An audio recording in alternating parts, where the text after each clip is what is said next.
আমেরিকার হোয়াইট হাউসে আবারও কালেমার পতাকা উত্তোলিত হবে, রাশিয়ার খুলতে আবারও কালেমার পতাকা উত্তোলিত হবে, দিল্লির লাল কেল্লা আবার মুসলমানদের বিক্ষুব্ধ তৌহিদি জনতার মিছিল থেকে আমরা সুস্পষ্ট ভাষায় ইসরায়েলি সন্ত্রাসীদেরকে তাদেরকে জানিয়ে দিতে চাই, দীর্ঘ ৭৭ বছর থেকে আমাদের ভাইদের উপর নৃশংস যেই হামলা চালিয়ে আসছে, যদি অতি শীঘ্রই এই নৃশংস হামলা বন্ধ না করা হয়,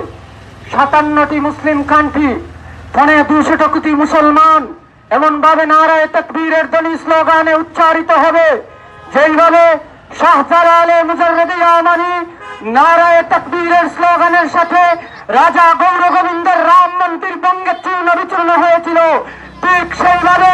বিশ্বের ৫৭টি মুসলিম কান্ট্রি, ২৫০ মুসলমান এমন ভাবে নারায়ে তাকবীরের ধ্বনি উচ্চারিত করবে, ফিলিস্তিনিরা ইসরায়েল থেকে এমন ভাবে পালিয়ে যাবে, বিশ্বের মানচিত্রে তাদের কোন স্থান হবে না।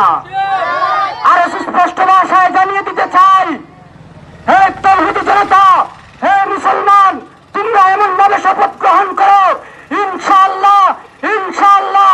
আমেরিকার ওয়াশিংটনে, আমেরিকার হোয়াইট হাউসে আবারও কালেমার পতাকা উত্তোলিত হবে, রাশিয়ার খুলতে আবারও কালেমার পতাকা উত্তোলিত হবে, দিল্লির লাল কেল্লা আবার মুসলমানরা শাসন করবে। আজকের এই তাওহীদি জনতার মিছিল থেকে ভারতের দাদাবাবুদেরকে সুস্পষ্ট ভাষায় জানিয়ে দিতে চাই, যদি ভারতে ইসরায়েল হয়ে আমাদের মুসলিম ভাইদের উপর নির্যাতন করা হয়, আমরা তা কখনো মেনে নেব না। সুস্পষ্ট ভাষায় জানিয়ে দিতে চাই, যদি তাওহীদি জনতার এই সুচ্চার আওয়াজের জমিতে ইসরায়েল বাহিনীরা এখনো আমাদের মুসলিম ভাইদের উপর নৃশংস হামলা বন্ধ না করে দেওয়া হয়, অতি শীঘ্রই ইনশাআল্লাহ মুসলিম জনতা, উলামায়ে কেরাম, শ্রেষ্ঠ যোগ্য মানুষদের তত্ত্বাবধানে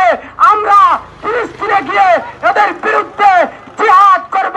জিহাদ করব ইনশাআল্লাহ। জেরুজালেম জেরুজালেম ইসরায়েলদের রাজধানী হবে না, জেরুজালেম ইসরায়েলদের কবরস্থান হবে, কবরস্থান হবে, কবরস্থান হবে ইনশাআল্লাহ। আগামী দিনের সকল সংগ্রাম মানববন্ধনে আপনাদের উপস্থিতি কামনা করে আমি আমার বক্তব্য এখানে শেষ করছি। আসসালামু আলাইকুম।